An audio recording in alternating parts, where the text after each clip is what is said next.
One family owns 35% of Hong Kong's electricity, controls the city's most iconic hotels, and commands a business empire worth over $12 billion.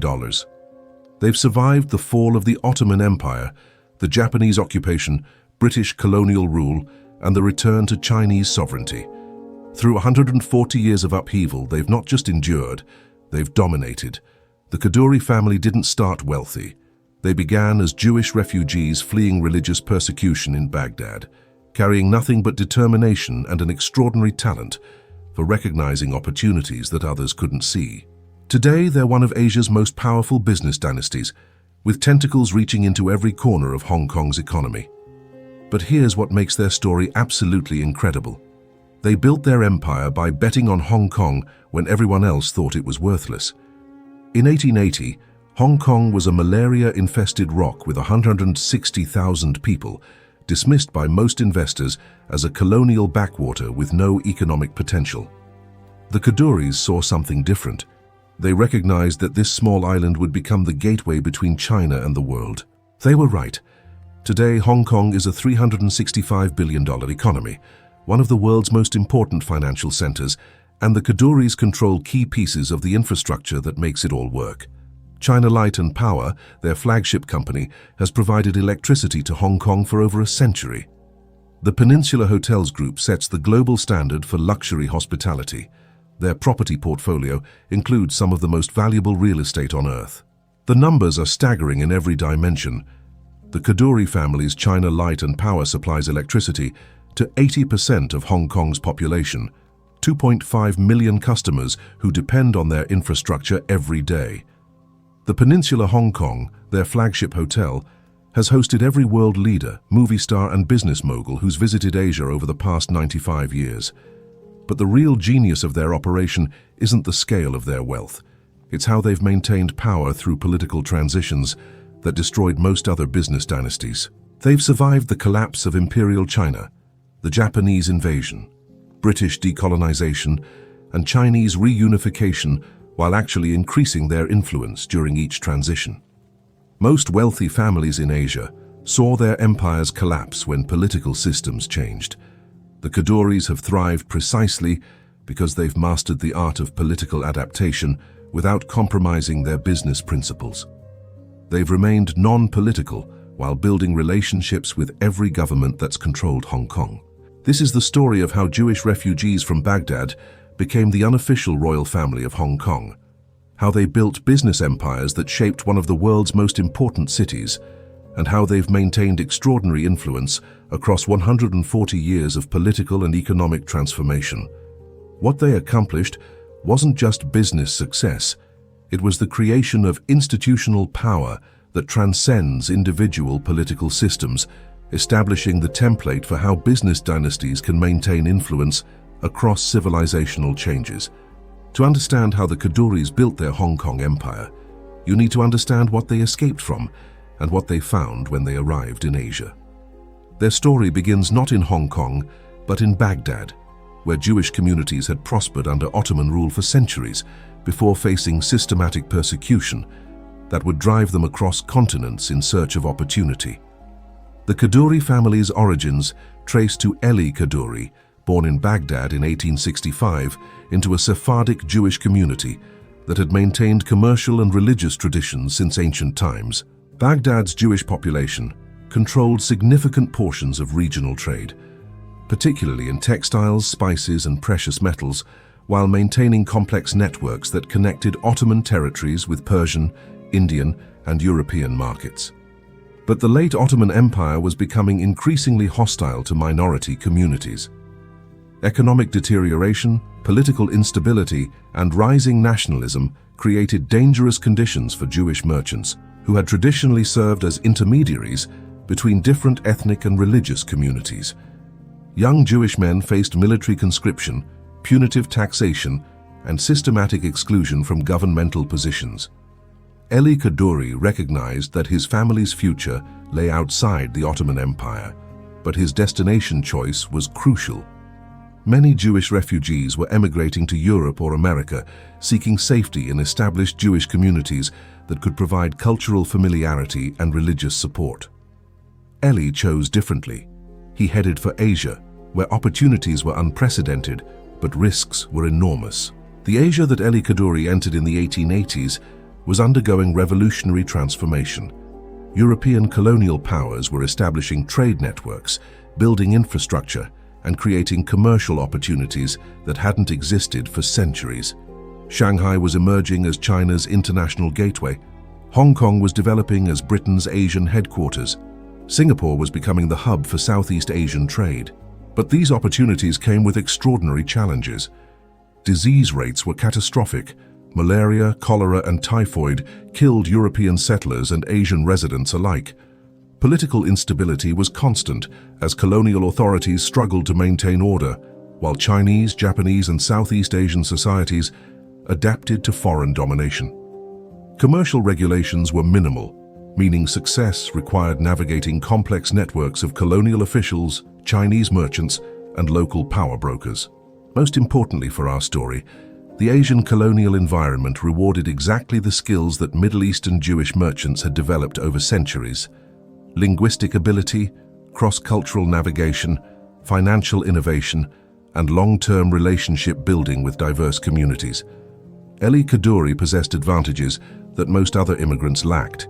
His education in Arabic, Hebrew, and Persian enabled rapid acquisition of additional languages necessary for Asian commerce. His family's commercial background provided understanding of complex trading relationships, credit systems, and international finance. His Jewish identity, while creating some social challenges, also connected him to Sephardic networks that spanned from London to Bombay. When Elie Kadoorie arrived in Shanghai in 1880, the city was experiencing unprecedented growth as China's economy integrated with global markets for the first time in centuries. European and American merchants were establishing trading houses. Chinese entrepreneurs were adapting traditional business methods to international opportunities, and vast amounts of capital were flowing through the city as China's agricultural and manufacturing output reached international markets.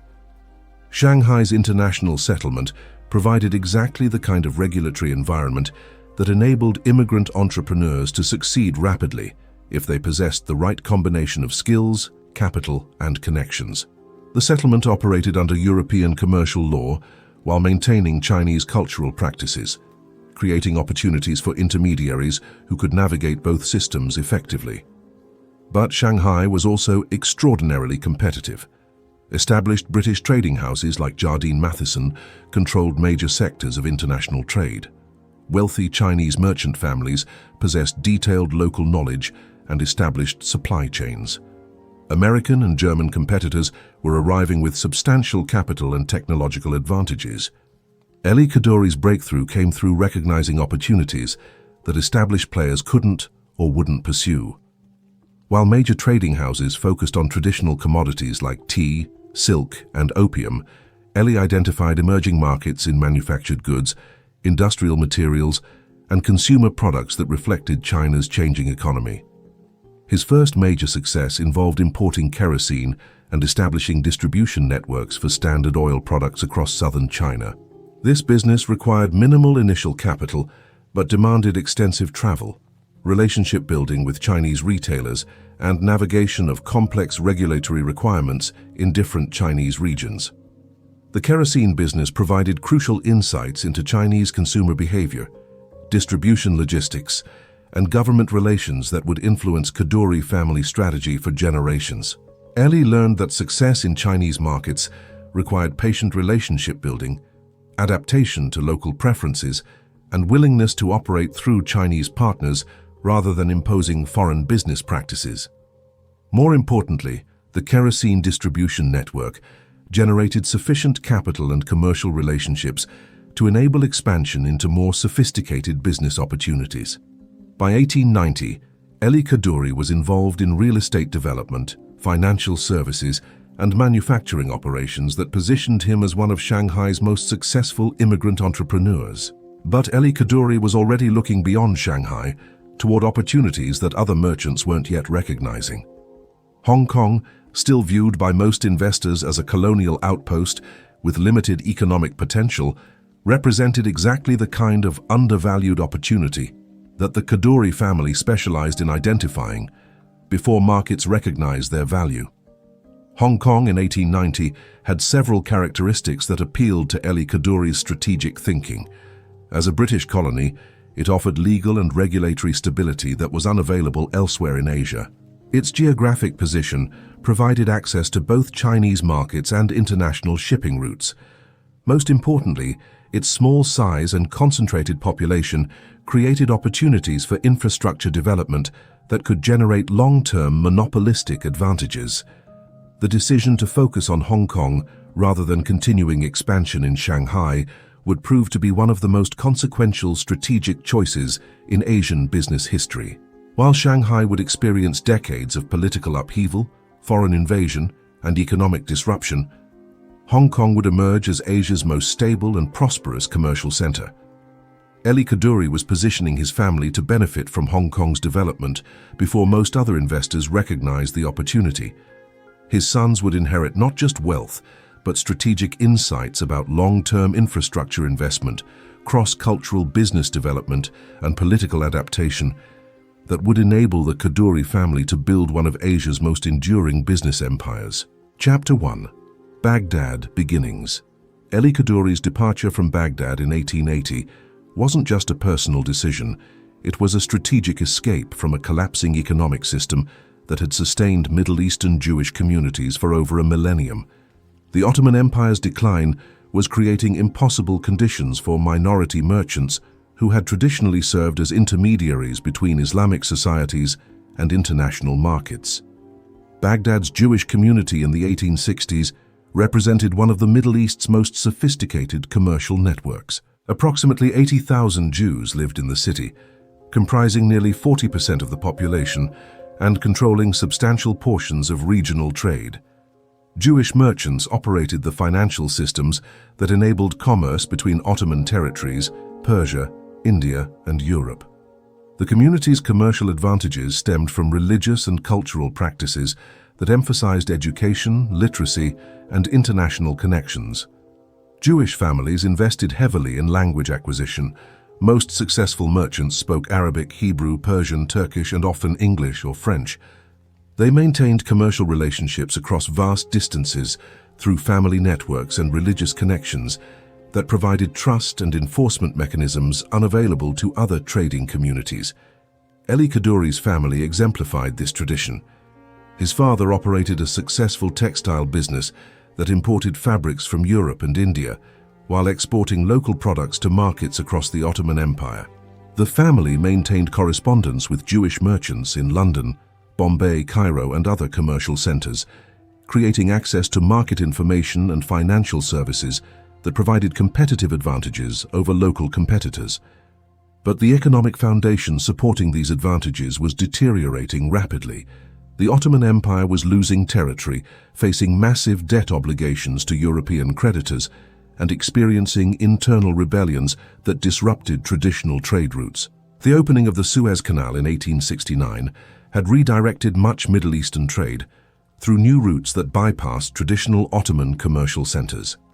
More threatening for Jewish merchants, the empire was implementing policies that discriminated against religious minorities while favoring Muslim business interests. New taxation systems imposed heavier burdens on Jewish businesses. Military conscription laws required Jewish young men to serve in Ottoman armies that were fighting losing wars against European powers. Educational restrictions limited Jewish access to government positions and professional opportunities. The combination of economic decline and religious persecution created untenable conditions for ambitious Jewish families who recognized that their future prosperity required emigration to regions where commercial opportunities were expanding rather than contracting. Elie Kadourie's decision to emigrate to Asia, rather than Europe or America, reflected careful analysis of global commercial trends that most of his contemporaries were missing. Europe was becoming increasingly industrialized and competitive, with established commercial networks that were difficult for immigrant entrepreneurs to penetrate. America offered opportunities but required substantial initial capital and involved fierce competition from immigrant communities with better established support networks.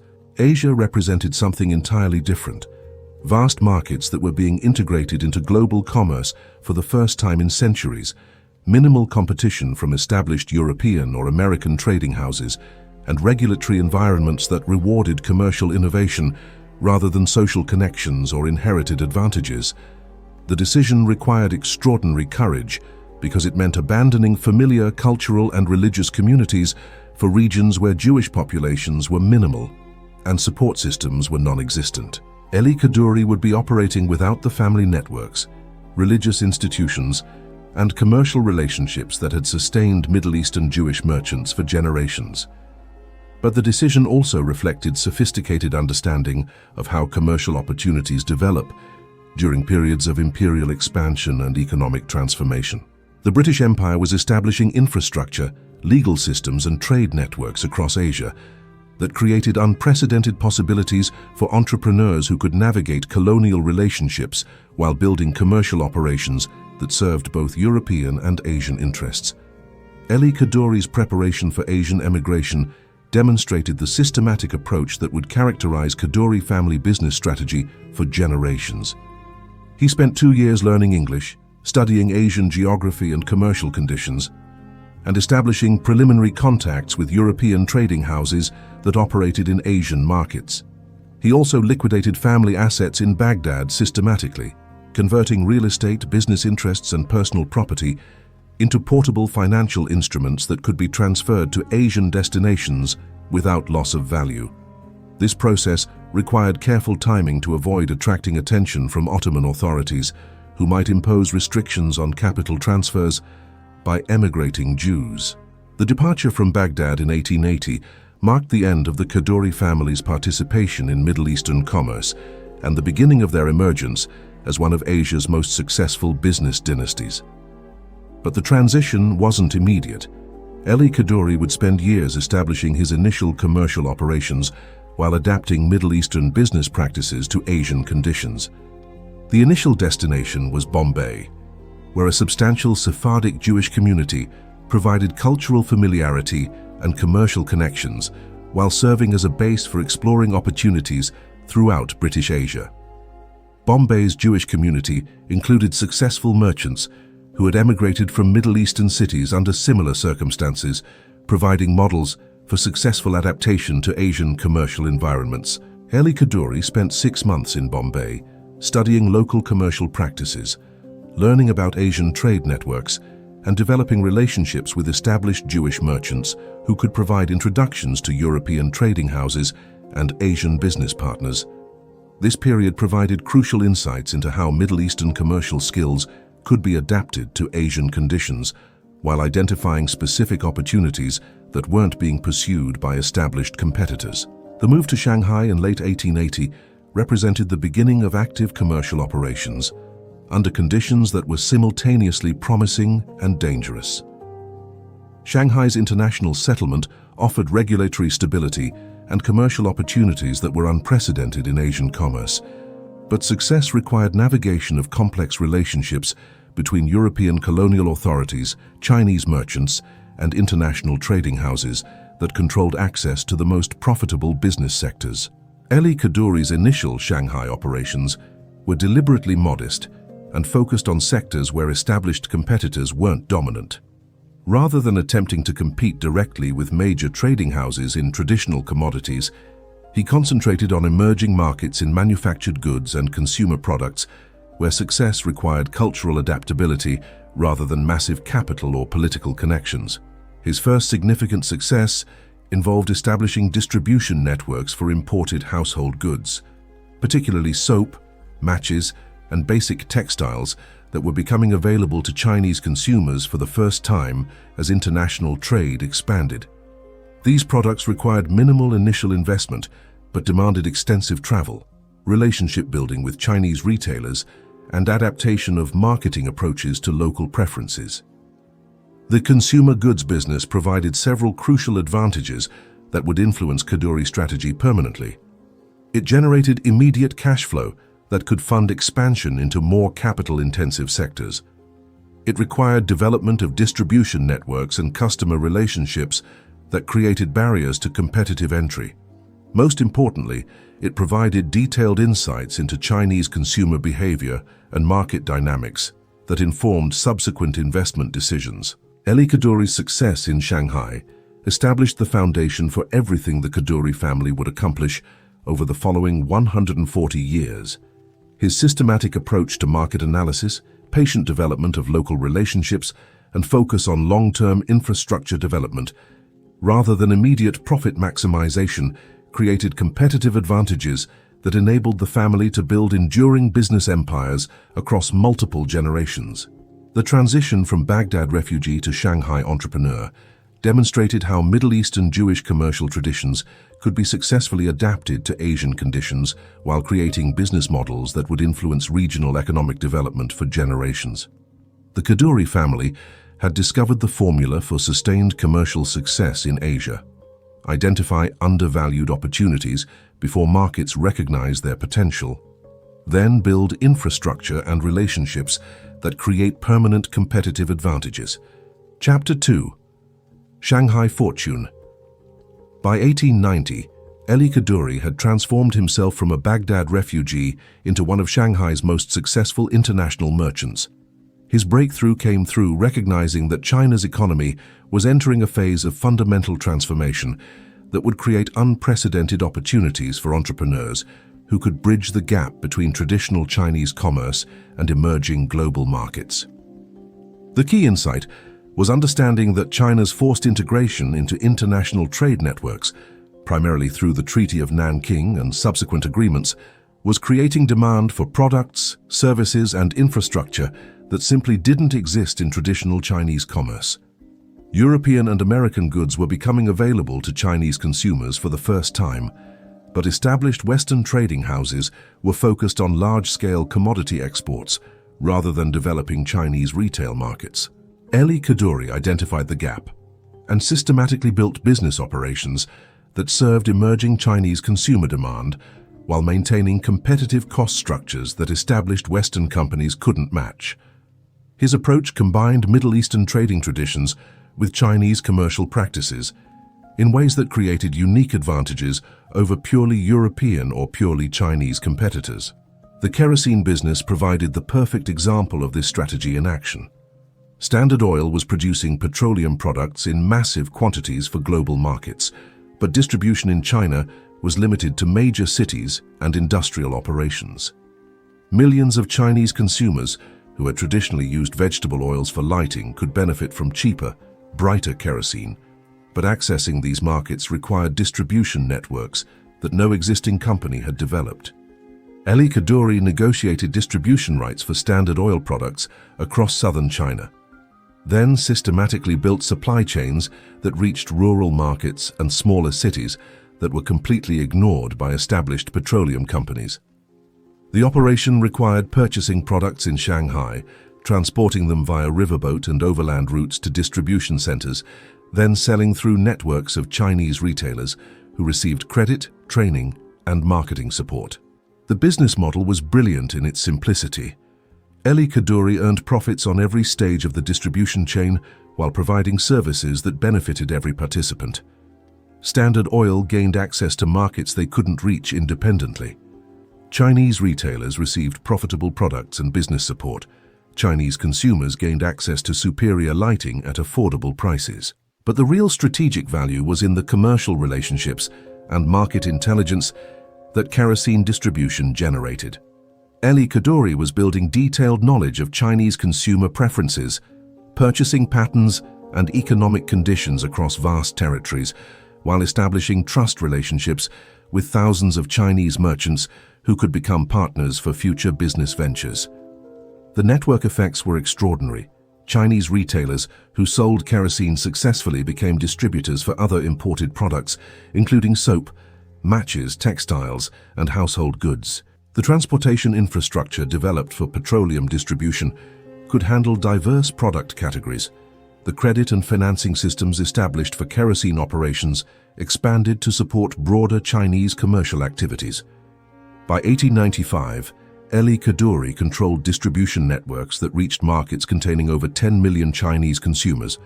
His operations generated annual revenues exceeding 500,000 taels, equivalent to roughly $15 million today. More importantly, the business provided sustainable competitive advantages through customer relationships and market knowledge that would have taken competitors years to duplicate. Success in consumer goods distribution enabled expansion into more sophisticated business sectors that required substantial capital and government relationships. Real estate development represented the most promising opportunity because Shanghai's international settlement was experiencing unprecedented growth as international trade expanded and foreign investment increased. Kadoorie began acquiring land in areas adjacent to the international settlement that were undervalued because other investors didn't recognize their development potential.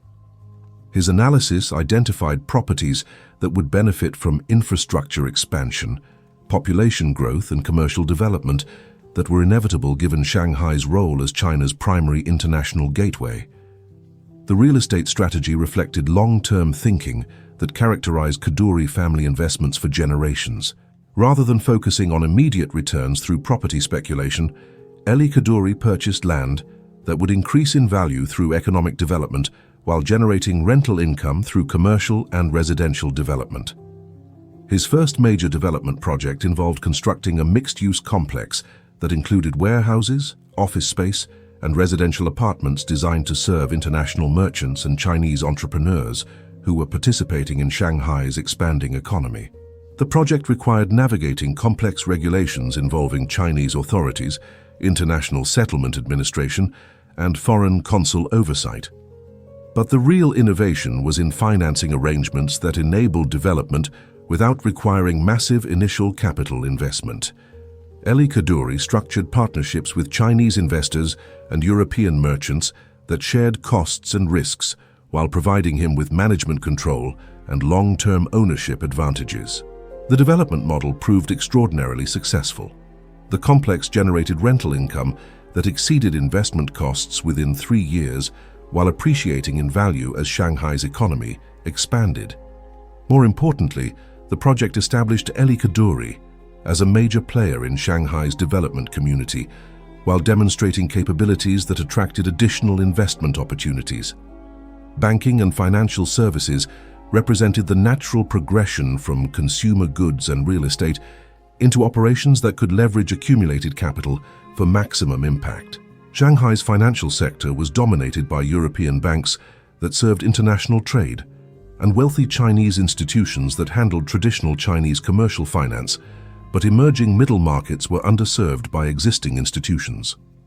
Kadoorie established financial services that specialized in providing credit and banking services to Chinese small businesses, international traders, and property developers who didn't qualify for traditional bank services, but represented excellent credit risks for institutions that understood their business models and cash flow patterns.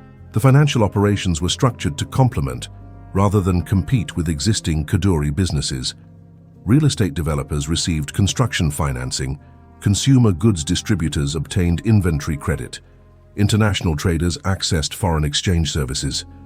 The financial services enhanced profitability and customer relationships across the entire business portfolio, but the strategic value extended beyond immediate profits to intelligence gathering and relationship development that provided competitive advantages across all business sectors.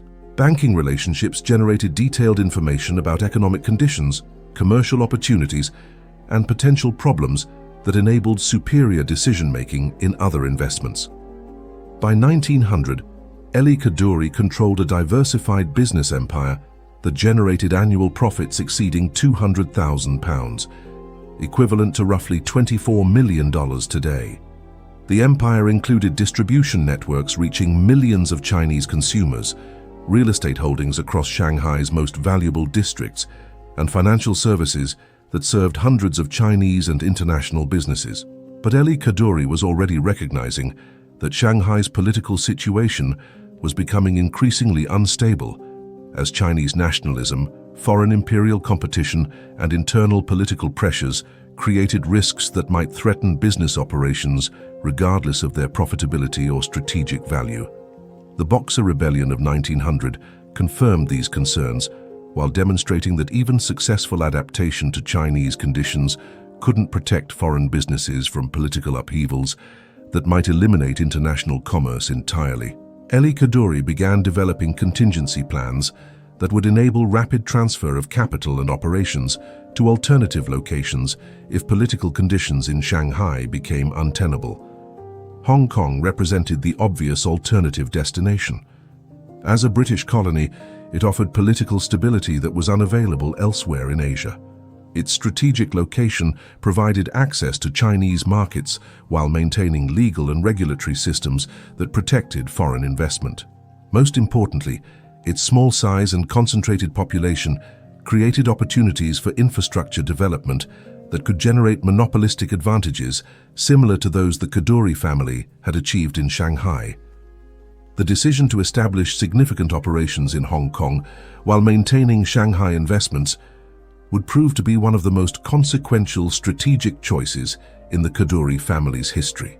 Hong Kong would provide the stable foundation for building business empires that would survive political upheavals, foreign invasions, and economic transformations that would destroy most other business dynasties operating in Asia. Chapter 3. Hong Kong Foundation. In 1906, Kadoorie made a decision that would define his family's destiny for the next century. He committed to building major business operations in Hong Kong, recognizing that this small British colony would become the stable foundation for Asian commercial empires, while mainland China faced decades of political upheaval. Hong Kong in 1906 was still viewed by most investors as a colonial backwater with limited economic potential. The colony's population barely exceeded 300,000 people scattered across Hong Kong Island, the Kowloon Peninsula, and rural areas that seemed economically insignificant compared to major Asian cities like Shanghai, Bombay, or Singapore. But Kadoorie's analysis identified characteristics that made Hong Kong uniquely attractive for long-term infrastructure investment. As a British Crown colony, it offered legal and regulatory stability that was unavailable anywhere else in Asia. Its strategic location provided natural harbor facilities that could serve expanding international trade. Most importantly, its concentrated geography created opportunities for monopolistic control over essential services that would become more valuable as the economy developed. The decision to focus on infrastructure, rather than traditional trading operations, reflected strategic thinking that distinguished Kadoorie family investments from those of most other Hong Kong entrepreneurs. While established British trading houses like Jardine Matheson dominated international commerce, they remained vulnerable to political changes and competitive pressures that could eliminate their advantages. Infrastructure investments, particularly in essential services like electricity and telecommunications, created permanent competitive advantages that couldn't be easily displaced. Kadoorie's first major Hong Kong investment involved establishing China Light and Power Company in 1901, initially as a small operation providing electricity to a limited number of customers in central Hong Kong. The electric power industry was in its infancy globally, and Hong Kong's electrical infrastructure was virtually non-existent. Most businesses and residences relied on gas lighting, kerosene lamps, or candles for illumination. But Kadoorie recognized that electrification was inevitable as Hong Kong's economy modernized and its population grew. The question wasn't whether demand for electricity would develop, but who would control the infrastructure when demand materialized. By establishing operations early and systematically expanding capacity ahead of demand, China Light and Power could achieve dominant market position that would generate extraordinary profits for decades. The initial challenges were enormous. Generating equipment had to be imported from Europe at substantial cost. Skilled technicians were unavailable locally and had to be recruited internationally. Distribution networks required extensive infrastructure development across difficult terrain. Most importantly, convincing Hong Kong residents and businesses to adopt electrical power required overcoming cultural resistance and demonstrating reliability that early electrical systems often failed to provide. Kadoorie solved these challenges through systematic investment in superior technology and customer service that established China Light and Power's reputation for reliability and innovation. Rather than purchasing the cheapest available equipment, the company invested in the most advanced generating and distribution technology available, ensuring that service quality exceeded customer expectations. The customer service approach was equally sophisticated. China Light and Power provided free electrical installation, equipment maintenance, and technical support that eliminated barriers to electrical adoption. They offered flexible payment terms and competitive pricing that made electricity accessible to small businesses and residential customers rather than limiting service to major commercial operations. Most importantly, the company's expansion strategy prioritized reliability and capacity development over immediate profit maximization. They built generating capacity that exceeded current demand while establishing distribution networks that could serve future development. This approach required substantial capital investment that reduced short-term profits but created long-term monopolistic advantages. By 1910, China Light and Power controlled approximately 60% of Hong Kong's electrical market while generating profits that exceeded initial investment costs. But the real value wasn't in current profitability.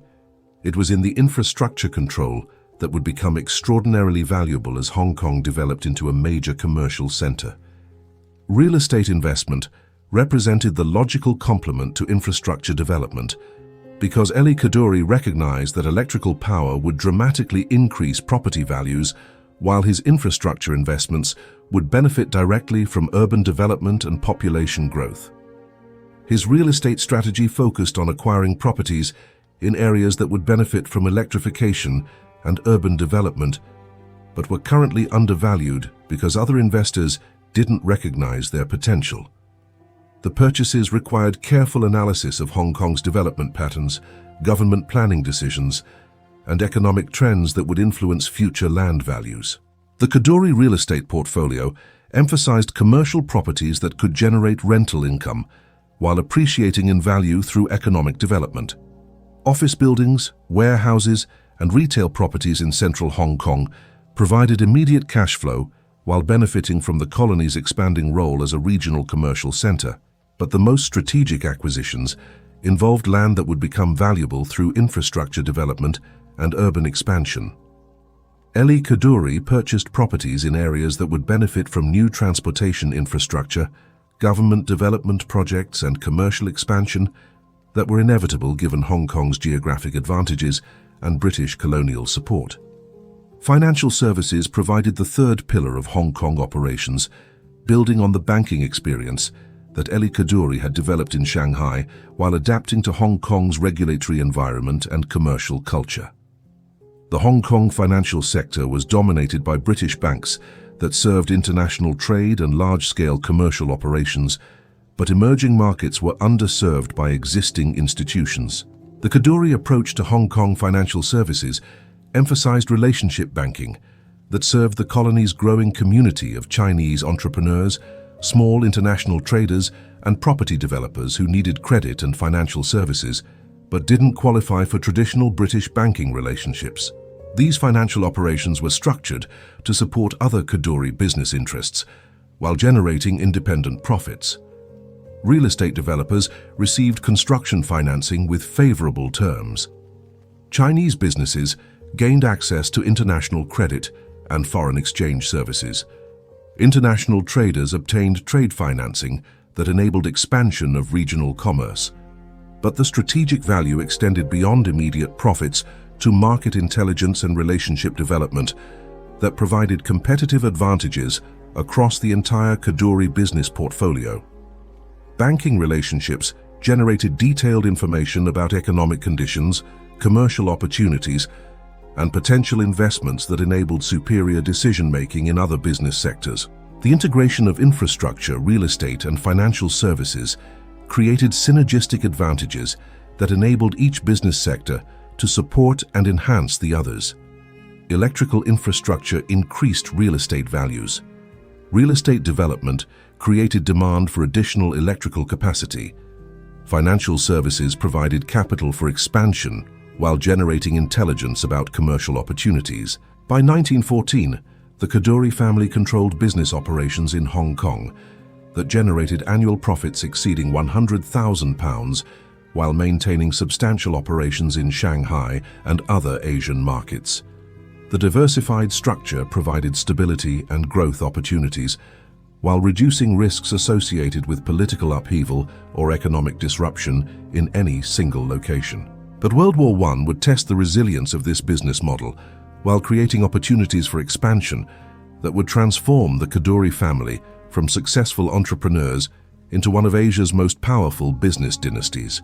The war disrupted international trade, created shortages of essential goods and services, and demonstrated the value of controlling infrastructure that remained necessary regardless of external political and economic conditions. Elie Kadoorie was positioning his family to benefit from Hong Kong's development during a period when most other investors were focused on immediate opportunities rather than long-term infrastructure development. His sons, Lawrence and Horace, would inherit not just substantial business operations, but strategic insights about infrastructure investment, relationship development, and political adaptation that would enable the Kadoorie family to build one of Asia's most enduring business empires. The foundation established in Hong Kong between 1906 and 1914 would prove crucial for surviving the political upheavals, economic disruptions, and military conflicts that would dominate Asian history for the next several decades. The Kadoorie family had positioned themselves to thrive during periods when most other business operations would struggle to survive. Chapter 4. Power Empire. The transformation of China Light and Power from a small electrical company into Hong Kong's dominant utility empire represents one of the most successful infrastructure monopolies in modern business history. Under the leadership of Lawrence and Horace Kadoorie, the company achieved extraordinary profitability, while becoming so essential to Hong Kong's economy that political leaders across different governmental systems protected their operations. When Lawrence and Horace Kadoorie assumed control of family operations in the 1920s, China Light and Power served approximately 15,000 customers in central Hong Kong with generating capacity of 12 megawatts. By 1950, the company supplied electricity to over 200,000 customers with generating capacity exceeding 100 megawatts. Today, China Light and Power serves 2.5 million customers with capacity of 8,188 megawatts, making it one of the world's most profitable utility companies. But the real achievement wasn't scale. It was creating regulatory and operational advantages that made competition virtually impossible, while ensuring that every expansion of Hong Kong's economy increased demand for their services. The Kadoorie brothers discovered how to build business empires that became more valuable and more secure as the regions they served became more prosperous. The strategic foundation involved understanding that electrical utilities in small territories could achieve natural monopoly status through superior infrastructure development, customer service excellence, and regulatory relationship management. Unlike competitive industries where success attracted competitors who could reduce profit margins, utilities could achieve permanent dominant positions that became more valuable over time. Lawrence Kadoorie's approach to utility management combined engineering excellence with sophisticated financial planning that enabled continuous expansion ahead of demand while maintaining profit margins that exceeded those of most other business sectors. The company consistently invested in generating capacity and distribution infrastructure that could serve Hong Kong's development 5 to 10 years in advance of actual requirements. This strategy required substantial capital investment that reduced short-term profits but created long-term competitive advantages that made customer acquisition and retention virtually automatic. When Hong Kong businesses needed electrical power, China Light and Power was the only viable supplier with proven reliability and adequate capacity. The customer service innovations were equally important for establishing permanent competitive advantages. China Light and Power provided electrical installation, equipment maintenance, and technical support services that eliminated all barriers to electrical adoption while ensuring customer satisfaction that made switching to competitive suppliers economically irrational. The company's technician training programs produced electrical workers with skills that exceeded those available elsewhere in Asia. Their equipment maintenance services ensured that customer electrical systems operated more reliably and efficiently than those served by competitive suppliers. Their technical support included free consultation on electrical system design, energy efficiency, and equipment selection. Most importantly, China Light and Power's billing and customer service systems were designed for convenience and flexibility that made electrical service accessible to small businesses and residential customers, rather than limiting service to major commercial operations. Flexible payment terms, budget billing options, and rapid service connection eliminated economic barriers to electrical adoption. The regulatory strategy was perhaps most crucial for achieving permanent monopoly status. Lawrence Kadoorie understood that utility regulation was inevitable as Hong Kong's government became more sophisticated, but he positioned China Light and Power to benefit from regulation rather than being constrained by it. The company's approach involved voluntary adoption of service standards, safety protocols, and reliability requirements that exceeded governmental regulations while establishing technical and operational capabilities that would be extremely difficult for potential competitors to match. When Hong Kong authorities did implement utility regulation, China Light and Power was already operating at standards that made competitive licensing virtually impossible. The company also developed cooperative relationships with Hong Kong's government that provided mutual benefits while ensuring political support for their monopoly position. China Light and Power provided electrical infrastructure for government facilities at favorable rates while consulting on electrification planning that served public interests and company commercial objectives. During World War II, China Light and Power's strategic value became obvious to every political faction that controlled Hong Kong territory.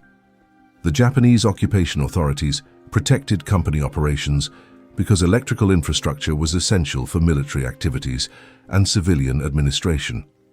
Chinese communist forces refrained from sabotaging electrical facilities because power disruption would harm civilian populations.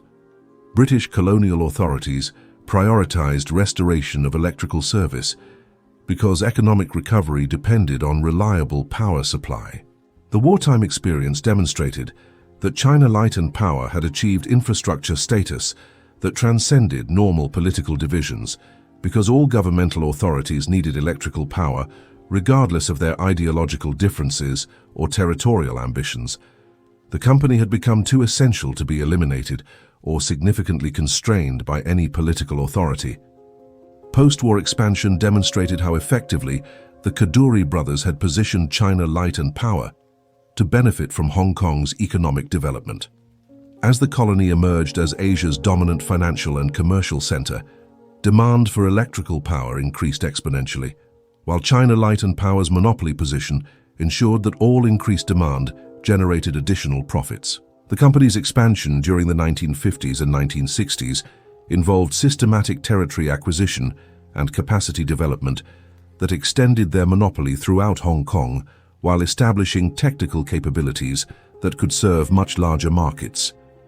Generating capacity increased from 100 megawatts in 1950 to over 1,000 megawatts by 1970, while service territory expanded to cover virtually all of Hong Kong and the new territories. But the most sophisticated achievement was financial engineering that enabled massive expansion without diluting family control or requiring governmental financing. China Light and Power issued bonds and attracted international investment while maintaining Kadoorie family management control and ensuring that expansion profits accrued primarily to family shareholders.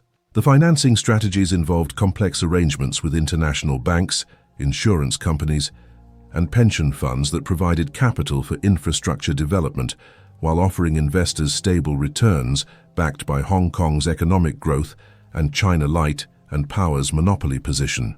These arrangements were structured to ensure that external investors received predetermined returns while capital appreciation and operational control remained under Kadoorie family management. The company could access unlimited capital for expansion while maintaining strategic independence and family wealth accumulation. The technical innovations implemented by China Light and Power established operational efficiencies that became industry benchmarks worldwide. The company's power generation facilities achieved thermal efficiency rates that exceeded international standards while maintaining reliability records that surpassed those of utilities in much wealthier countries. The distribution system innovations were equally impressive. China Light and Power developed underground distribution networks that eliminated power outages during typhoons while reducing maintenance costs and improving service reliability. Their electrical grid management systems achieved loss rates below 3%, among the lowest in the world. Most importantly, the company's load management and demand forecasting capabilities enabled precise capacity planning that minimized capital requirements while ensuring adequate power supply during peak demand periods. These capabilities required sophisticated mathematical modeling and computer systems that gave China Light and Power technical advantages over potential competitors. By 1980, China Light and Power had achieved operating margins exceeding 15% while serving one of the world's most demanding electrical markets. The company's technical capabilities, customer relationships, and regulatory position created barriers to competitive entry that were virtually insurmountable. The financial results were extraordinary for Kadoorie family wealth accumulation. China Light and Power generated annual profits exceeding $1 billion by 1980, while providing dividend returns that consistently exceeded those available from other Hong Kong investments. The company's stock value increased by over 2,000% between 1945 and 1980, making it one of the most successful investments in Asian financial markets.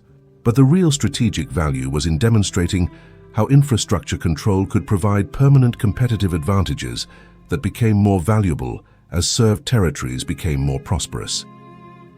The Kadoorie family had discovered how to build business empires that benefited automatically from economic development while remaining essential to continued prosperity.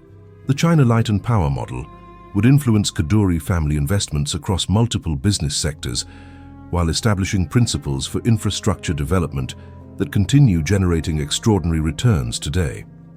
They had proven that patient capital investment in essential services could create business empires that transcended individual political systems while generating wealth that accumulated across multiple generations. The power empire wasn't just about electricity. It was about understanding how to build businesses that became more essential over time while creating permanent competitive advantages that no political authority could eliminate without harming their own interests. Chapter 5. Hotel Kingdom. The Peninsula Hong Kong, which opened in 1928, wasn't just another luxury hotel. It was the foundation of what would become the world's most prestigious hotel empire and a masterclass in how to build brand value that transcends economic cycles, political upheavals, and competitive pressures. When the Kadoorie family decided to enter the hospitality business, they faced established competition from international hotel chains and local operators who already served Hong Kong's growing business and tourism markets. But Lawrence and Horace Kadoorie recognized that luxury hospitality represented something more strategic than conventional business competition. It was an opportunity to create institutional relationships with the most powerful and influential people in Asia. The Peninsula concept reflected sophisticated understanding of how business networks function at the highest levels of international commerce and politics. By creating a hotel that attracted world leaders, major business executives, and cultural celebrities, the Kadoories could develop personal relationships that would provide competitive advantages across all their business interests. The location choice demonstrated this strategic thinking clearly. Rather than building in Hong Kong's established commercial district, the peninsula was constructed in Tsim Sha Tsui, Kowloon, adjacent to the Star Ferry terminal that connected Kowloon to Hong Kong Island. This position made the hotel the natural arrival point for international visitors, while establishing a presence in territory that was positioned for future development. But the real innovation was in service standards that exceeded anything available in Asia, while incorporating cultural elements that appealed to both Western and Asian guests. The peninsula's service philosophy combined European luxury hotel traditions with Asian hospitality customs in ways that created unique experiences for international travelers. The staff training programs developed by the Peninsula became industry benchmarks for luxury hospitality. Every employee received extensive training in multiple languages, cultural sensitivity, and service techniques that enabled personalized attention for guests from diverse cultural backgrounds. The hotel's concierge services provided access to business, cultural, and social opportunities throughout Asia. Most importantly, the peninsula's guest relationships were managed as long-term strategic assets rather than transactional customer interactions. Regular guests received personalized service that addressed their specific preferences, business requirements, and social interests. The hotel maintained detailed records of guest preferences and provided services that created emotional connections extending far beyond commercial transactions. The Rolls-Royce fleet represented the perfect symbol of Peninsula's approach to luxury hospitality. The hotel's fleet of green Rolls-Royce vehicles provided transportation services that were both practical and symbolic. Guests received convenient, comfortable transportation while being associated with visible symbols of prestige and exclusivity. But the fleet also served business intelligence functions for the Kadoorie family. Drivers were trained to provide information about guests' business activities, social connections, and commercial interests. The transportation services created opportunities for informal conversations that provided insights into Asian business conditions, political developments, and investment opportunities. The guest list that developed during the peninsula's first decades reads like a who's who of 20th century world leadership. Every American president, British prime minister, and major European leader who visited Asia stayed at the peninsula. Business leaders including the Rockefellers, Rothschilds, and major Asian industrialists were regular guests. Hollywood celebrities, international artists, and cultural figures used the peninsula as their Asian headquarters. These relationships provided the Kadoorie family with unprecedented access to information, investment opportunities, and political influence that would have been impossible to achieve through conventional business operations. Casual conversations with guests generated insights into international economic trends, political developments, and commercial opportunities that enabled superior decision-making across all Kadoorie business interests. The expansion of Peninsula Hotels during the 1960s and 1970s demonstrated how effectively the family had learned to leverage hospitality relationships for broader business development. New Peninsula properties in Bangkok, Manila, Beijing, and other major Asian cities provided platforms for expanding Kadoorie business interests while extending their network of influential relationships. Each new Peninsula property was positioned to serve the most important business and political leaders in its respective market while maintaining service standards that ensured guest satisfaction and loyalty.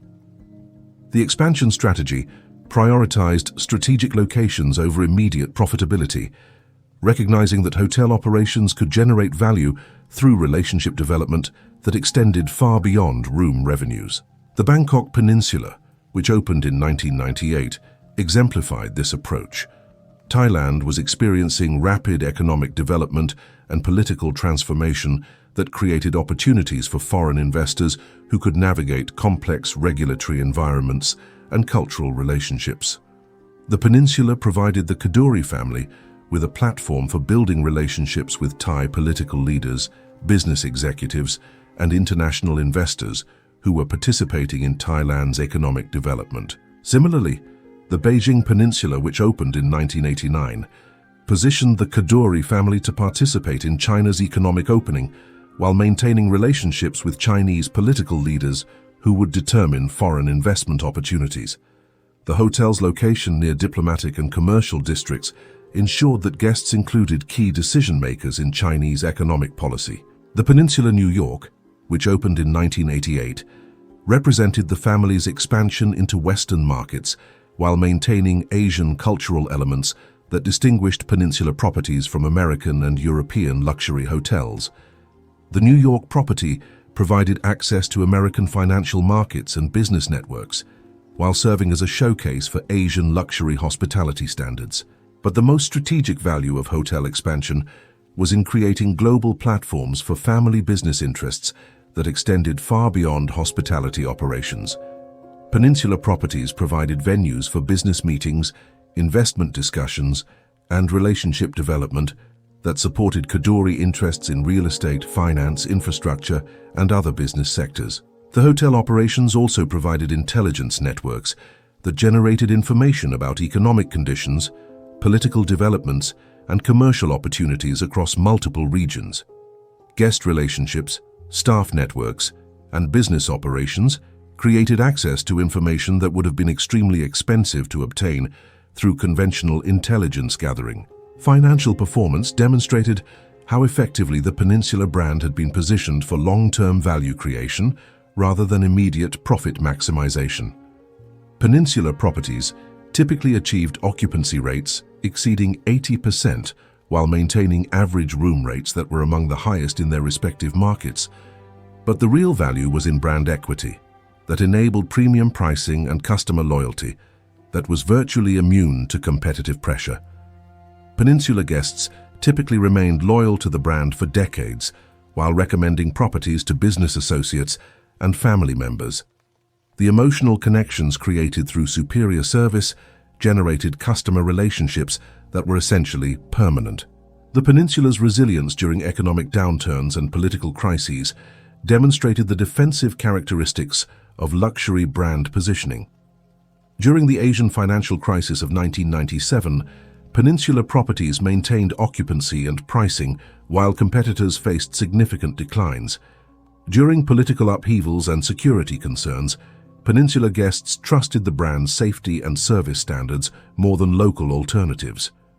Investment returns reflected the brand's exceptional performance characteristics. Peninsula Hotels generated consistent profitability while property values appreciated substantially over time. The combination of operational profits and capital appreciation provided total returns that exceeded those available from most other hospitality investments. But the strategic value extended beyond financial returns to influence and access that enabled superior performance across the entire Kadoorie business portfolio. Hotel relationships provided investment opportunities, regulatory information, and political access that enhanced returns from real estate, infrastructure, and financial services operations.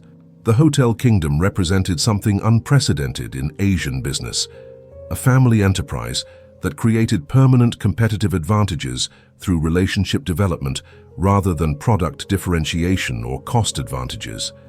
The Kadoorie family had discovered how to build businesses that became more valuable through customer loyalty and brand recognition that accumulated over generations rather than declining through competitive pressure. The Peninsula model would influence luxury hospitality worldwide while establishing principles for relationship-based business development that continue generating extraordinary returns today. The Hotel Kingdom wasn't just about hospitality, it was about understanding how to create institutional value through personal relationships that transcend individual transactions while creating permanent competitive advantages. Chapter 6. War Survival. December 25, 1941, Christmas Day, marked the fall of Hong Kong to Japanese forces and the beginning of the greatest test the Kadoorie family would face in their 140-year business history. The Japanese occupation would destroy most European businesses in Hong Kong while testing whether the Kadoorie Empire could survive military conquest, systematic persecution, and the complete collapse of the legal and commercial systems that had enabled their success. The attack on Hong Kong began December 8, 1941, one day after Pearl Harbor, when Japanese forces launched coordinated assaults on British positions throughout the colony. Within 18 days, vastly superior Japanese military forces had overwhelmed British defenses and established complete control over Hong Kong territory. For the Kadoorie family, the Japanese occupation represented an existential crisis that threatened to eliminate 40 years of business development while endangering their personal safety as prominent Jewish business leaders in territory controlled by Germany's military ally. Japanese authorities implemented systematic persecution policies targeting British nationals, prominent Chinese merchants, and Jewish populations. But the war years would demonstrate the resilience of business empires built on essential infrastructure and relationships rather than purely financial assets. The Kadoorie survival strategy reflected sophisticated understanding of how to maintain business continuity under conditions that destroyed most other commercial operations. Lawrence and Horace Kadoorie had anticipated the possibility of Japanese invasion and implemented contingency plans that protected core family assets while maintaining operational control over essential business infrastructure. Unlike many other Hong Kong business leaders who fled to safer territories, the Kadoorie brothers remained in Hong Kong to protect their operations directly. The decision to stay required extraordinary courage because Japanese authorities viewed prominent Jewish business leaders as potential security threats who might support Allied resistance activities. The Kadoorie family faced constant surveillance, movement restrictions, and the possibility of arrest and internment that would eliminate their ability to influence business operations. China Light and Power presented both the greatest risk and the most important opportunity during the occupation. Electrical infrastructure was essential for Japanese military operations and civilian administration, making the company valuable to occupation authorities.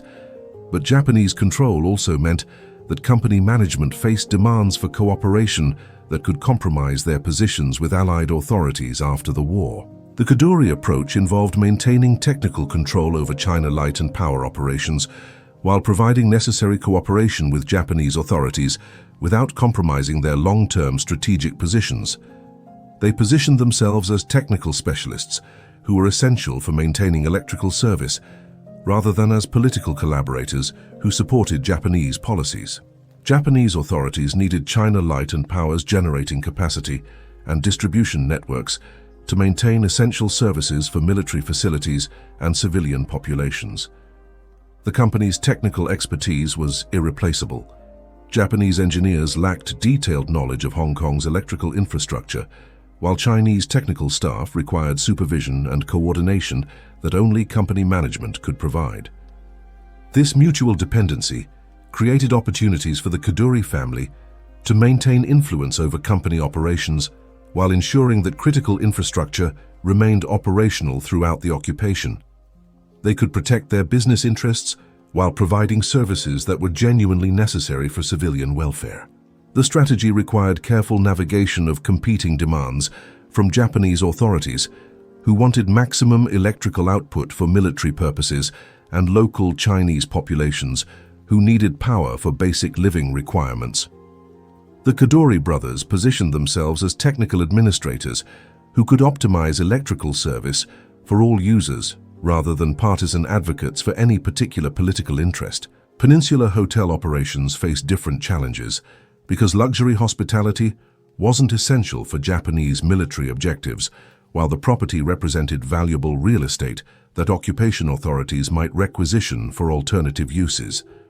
The hotel's prominent location and superior facilities made it an obvious target for conversion to military headquarters, barracks, or administrative offices.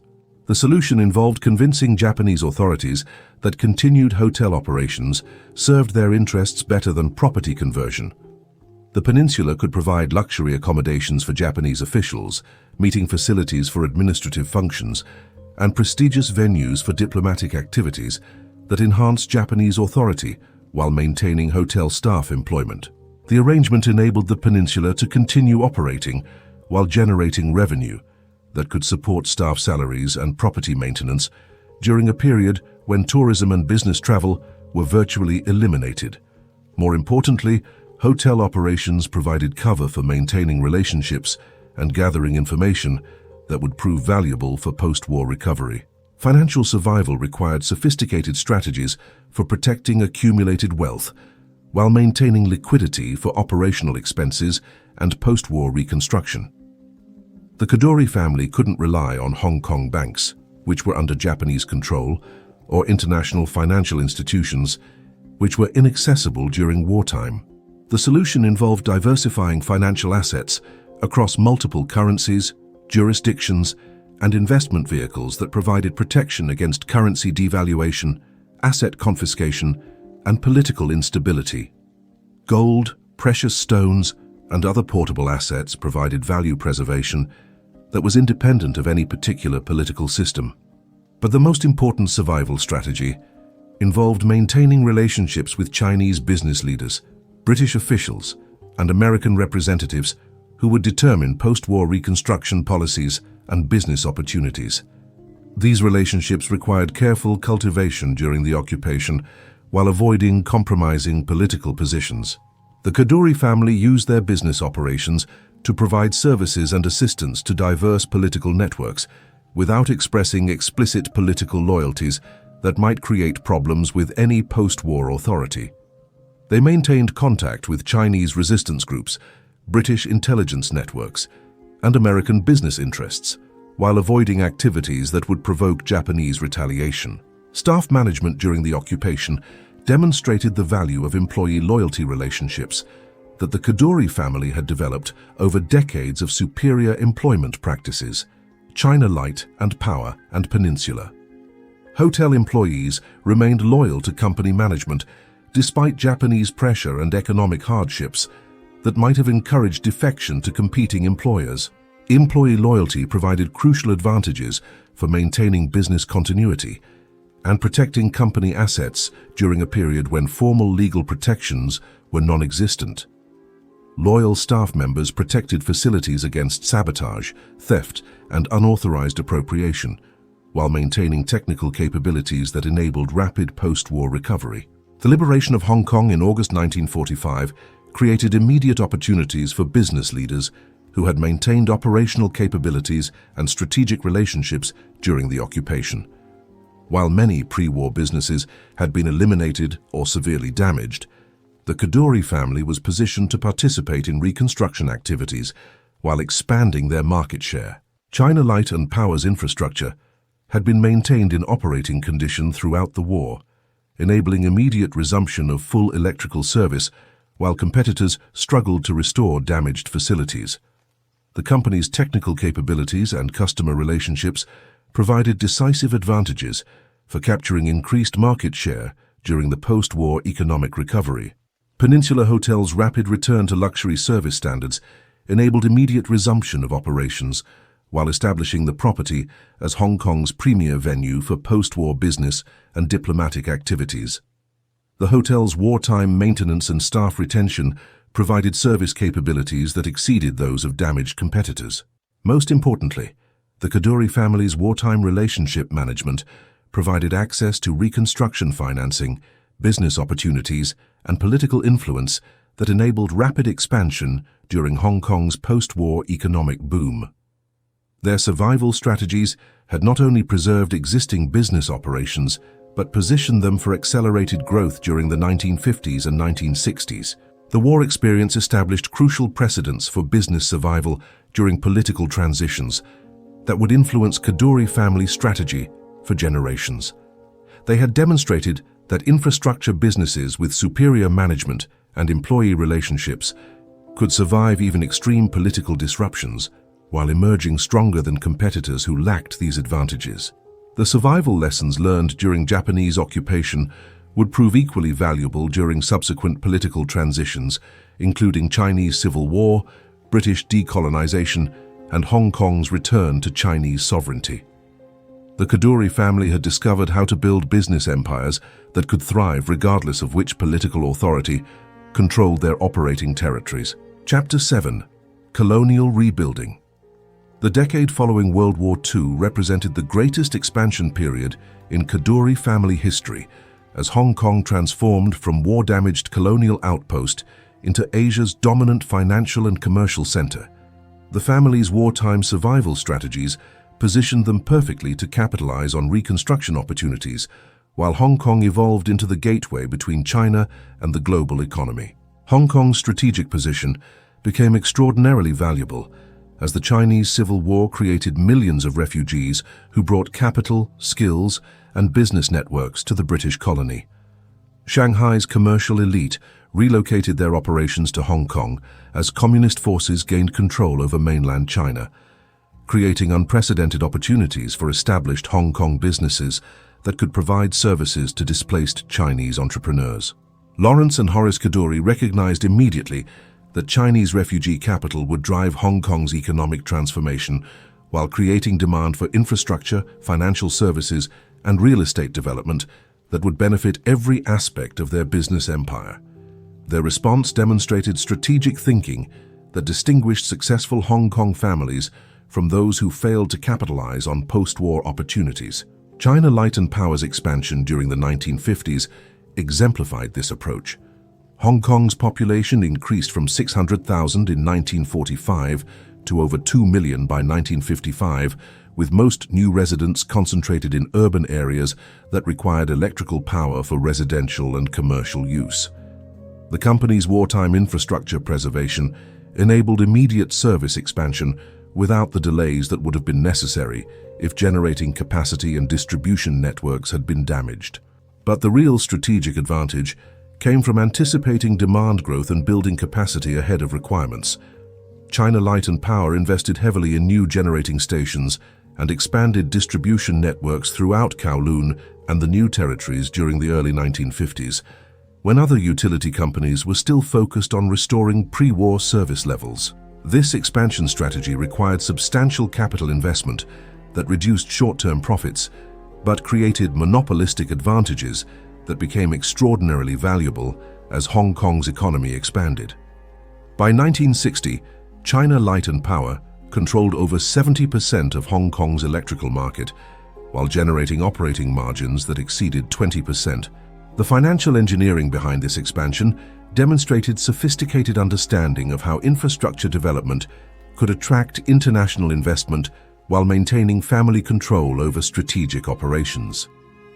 China Light and Power issued bonds to international investors, while structuring the financing to ensure that Kadoorie family management retained operational control and benefited from capital appreciation. Real estate development during the reconstruction period reflected equally sophisticated strategic thinking about how Hong Kong's geography and political status would influence property values over decades rather than years. The Kadoorie family acquired substantial property holdings throughout Hong Kong Island, Kowloon, and the New Territories while developing projects that served both Chinese refugees and expanding international business operations.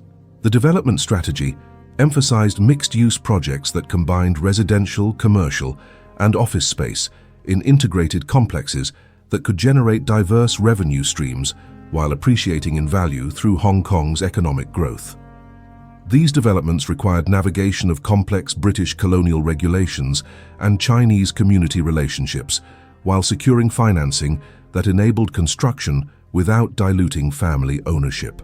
Notable projects included residential developments in mid-levels and commercial complexes in Central District that established the Kadoorie family as major players in Hong Kong real estate, while providing premium housing and office space for the expanding expatriate and affluent Chinese communities. But the most strategic acquisitions involved land purchases in areas that would benefit from future infrastructure development and urban expansion. The Kadoorie family acquired property in regions that were undervalued because of their distance from established commercial centers, but would become extremely valuable as Hong Kong's urban development expanded into previously undeveloped territories. Financial services expansion reflected the family's recognition that Hong Kong was becoming Asia's dominant financial center, while Chinese refugees brought substantial capital that required sophisticated banking and investment services. The Kadoorie approach to financial services emphasized relationship banking that served both established Hong Kong business communities and newly arrived Chinese entrepreneurs. These financial operations provided merchant banking services, international trade financing, and investment management that enabled Chinese refugees to re-establish business operations while providing established Hong Kong businesses with capital for expansion and development. The services required sophisticated understanding of both British banking regulations and Chinese commercial practices. The strategic value extended beyond immediate profits to intelligence gathering and relationship development that provided competitive advantages across all Kadoorie business interests.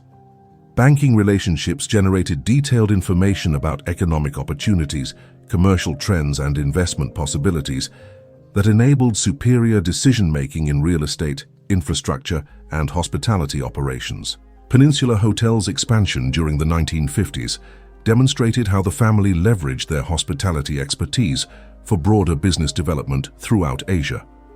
While Hong Kong remained the flagship property, New peninsula developments in other major Asian cities provided platforms for expanding Kadoorie business interests across the region. The Bangkok Peninsula, developed during the early 1960s, positioned the family to participate in Thailand's economic development while building relationships with Thai political leaders and business executives who controlled access to major investment opportunities. The hotel operations provided venues for business meetings and cultural events that enhanced Kadoorie influence in Thai commercial networks. Similar strategies were implemented in Manila, Singapore, and other regional centers, where peninsula properties provided both operational profits and strategic platforms for broader business development. Each new hotel was positioned to serve the most influential political and business leaders in its market, while maintaining peninsula service standards that ensured customer loyalty and brand recognition. The integration of infrastructure, real estate, financial services, and hospitality operations created synergistic advantages that enabled each business sector to support and enhance the others during Hong Kong's rapid economic expansion. Electrical infrastructure increased property values. Real estate development created demand for additional electrical capacity. Financial services provided capital for expansion. Hotels operations provided relationship development opportunities. By 1965, the Kadoorie family controlled business operations that generated annual revenues exceeding $500 million while employing over 10,000 people throughout Asia. The diversified structure provided growth opportunities and risk reduction while establishing the family as one of Hong Kong's most influential business dynasties. But the most important achievement was establishing business models that could continue generating value regardless of Hong Kong's long-term political status. As British colonial rule faced growing international pressure and Chinese influence increased, the Kadoorie family was positioning their operations to thrive under any political arrangement that might govern Hong Kong's future. The reconstruction period had demonstrated that infrastructure control, real estate ownership, and relationship development provided permanent competitive advantages that transcended individual political systems. The Kadoorie family had discovered how to build business empires that became more valuable as Hong Kong became more prosperous while remaining essential for continued economic development. The success during colonial rebuilding established foundations for even greater achievements during Hong Kong's emergence as a global financial center and eventual transition to Chinese sovereignty.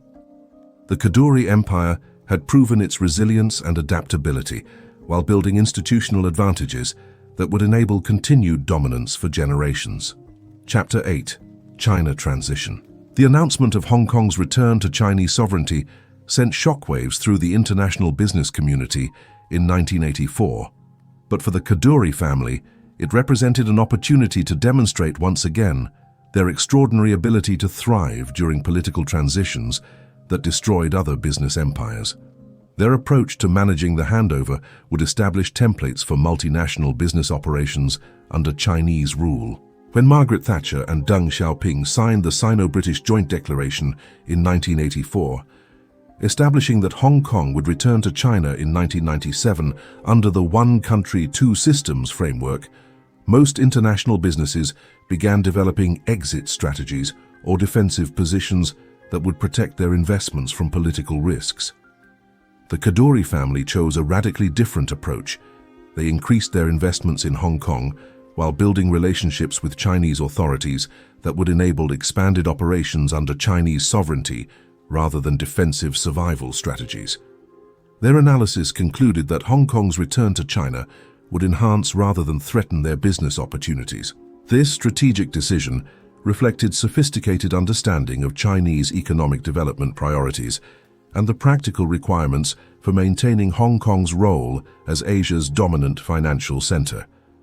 Chinese leaders needed Hong Kong to remain prosperous and internationally connected to serve broader Chinese economic objectives, making it economically irrational to implement policies that would damage Hong Kong's competitive advantages.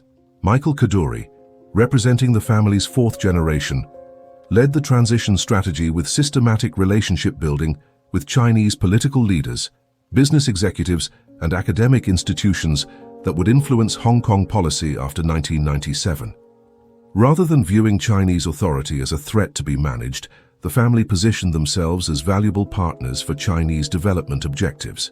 The relationship development involved extensive travel to Beijing, Shanghai, and other major Chinese cities, where Michael Kadoorie participated in economic conferences, cultural events, and policy discussions that demonstrated family commitment to Hong Kong's success under Chinese sovereignty.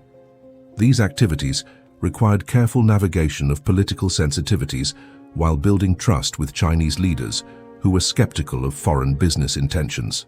China Light and Power's expansion during the transition period exemplified the family's confidence in Hong Kong's future, while demonstrating their ability to anticipate infrastructure requirements under Chinese rule.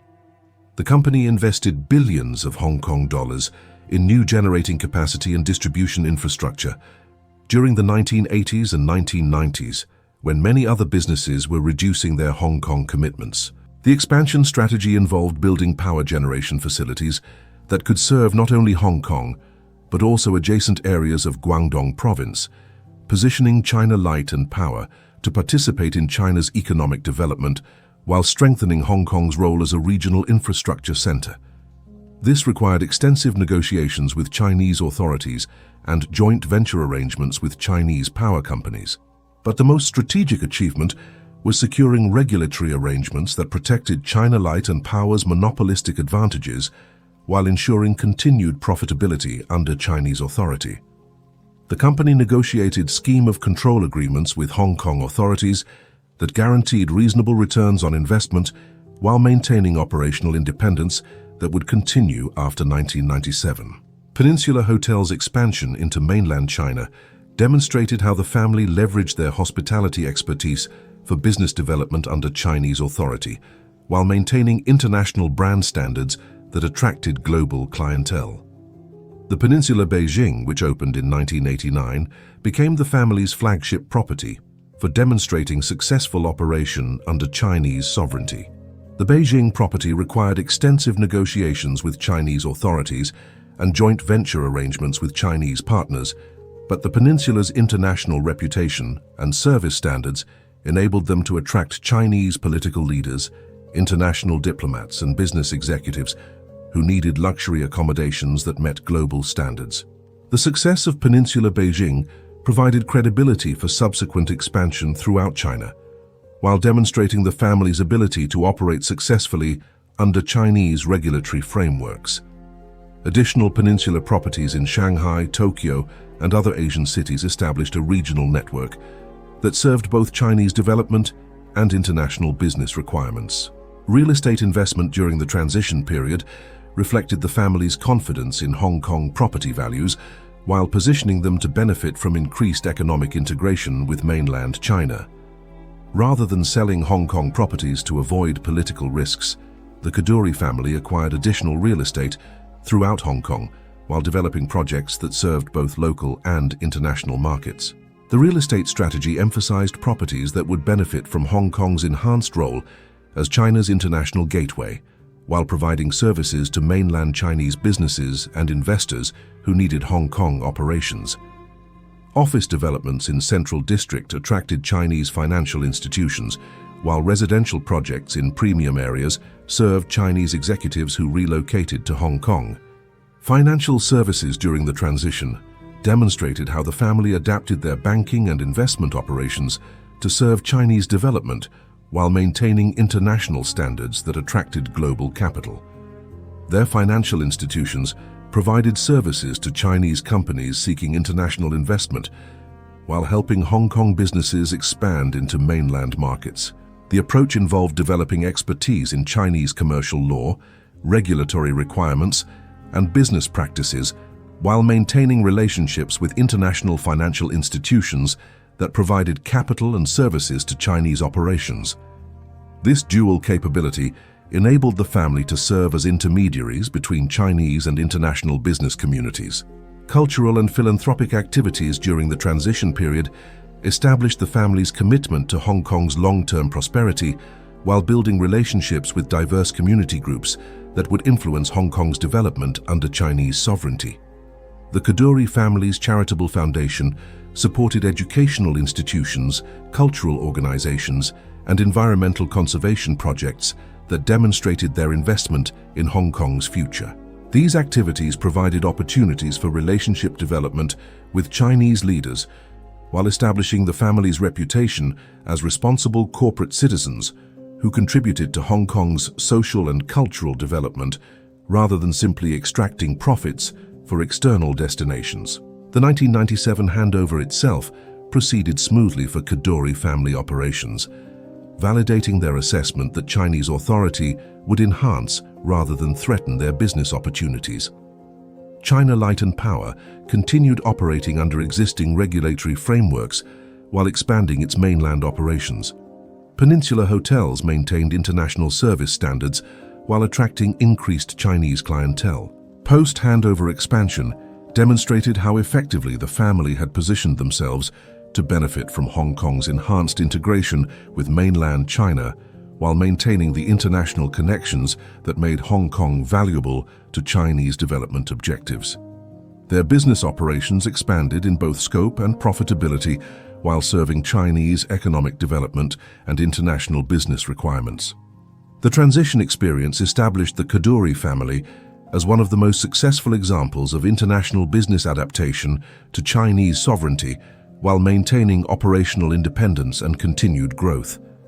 Their success influenced other multinational corporations' approaches to Chinese operations, while demonstrating that political transitions could create opportunities rather than just risks for well-positioned businesses. By 2000, Kadoorie family businesses generated annual revenues exceeding $20 billion, while employing over 30,000 people throughout Asia. The successful navigation of Hong Kong's return to Chinese sovereignty had validated their long-term strategic approach, while positioning them for continued expansion during the 21st century. The China transition had proven once again that infrastructure control, relationship development, and political adaptation enabled business empires to thrive during periods of fundamental change while creating new opportunities for expansion and development. The Kadoorie family had demonstrated their mastery of political transition management while building foundations for continued success under any future political arrangements. Chapter 9. Modern Legacy. Today, the Kadoorie family controls a business empire worth over $12 billion while maintaining influence over Hong Kong's economy that extends far beyond their formal business holdings. Their success over 140 years represents one of the most remarkable examples of sustained wealth creation and political adaptation in modern business history. China Light and Power remains the crown jewel of Kadoorie operations, generating annual revenues exceeding $50 billion while serving 2.5 million customers throughout Hong Kong and southern China. The company maintains monopolistic control over Hong Kong's electrical infrastructure, while expanding operations throughout Asia in partnership with regional governments and international development agencies. The technical achievements of China Light and Power continue setting global standards for utility efficiency, environmental protection, and customer service excellence.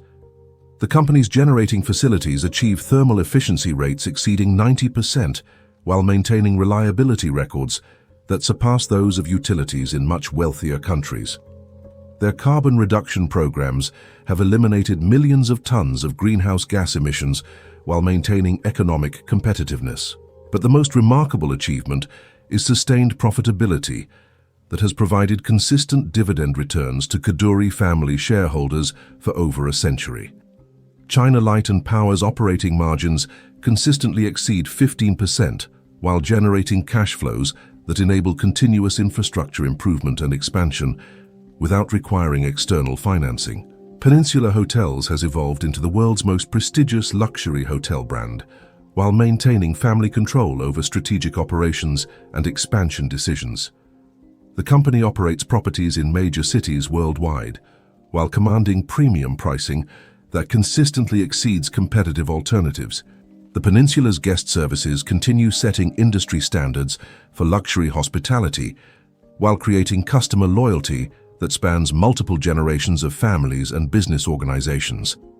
Regular Peninsula guests typically remain loyal to the brand for decades, while providing word-of-mouth marketing that generates additional customers without conventional advertising expenditures. Recent Peninsula openings in London, Paris, Istanbul, and other major international cities demonstrate the brand's global expansion while maintaining service standards that distinguish Peninsula properties from other luxury hotel operators. Each new property is positioned to serve the most influential political and business leaders in its market, while contributing to the Peninsula's reputation for excellence. The financial performance demonstrates how effectively the Peninsula brand commands premium pricing while maintaining occupancy rates that exceed industry averages. Peninsula properties typically achieve average daily rates that are 20–30% higher than competitive alternatives while maintaining occupancy rates above 85%. Real estate operations continue generating substantial returns through property development and investment management that leverages the family's detailed knowledge of Asian markets and development patterns. Kadoorie real estate holdings include some of Hong Kong's most valuable properties, while expanding throughout Asia and internationally. The real estate strategy emphasizes long-term value creation through infrastructure development, urban planning participation, and strategic property acquisition that benefits from economic development and population growth. Properties are typically held for decades while generating rental income and capital appreciation that compounds over time. Recent developments include mixed-use complexes that combine residential, commercial, and office space in integrated projects that serve diverse market segments while maximizing land utilization and development returns. These projects require sophisticated financing and regulatory navigation while generating diversified revenue streams. Venture capital and technology investments represent the family's newest business sector, reflecting recognition that technological innovation will determine future economic opportunities while creating new requirements for infrastructure development and business services.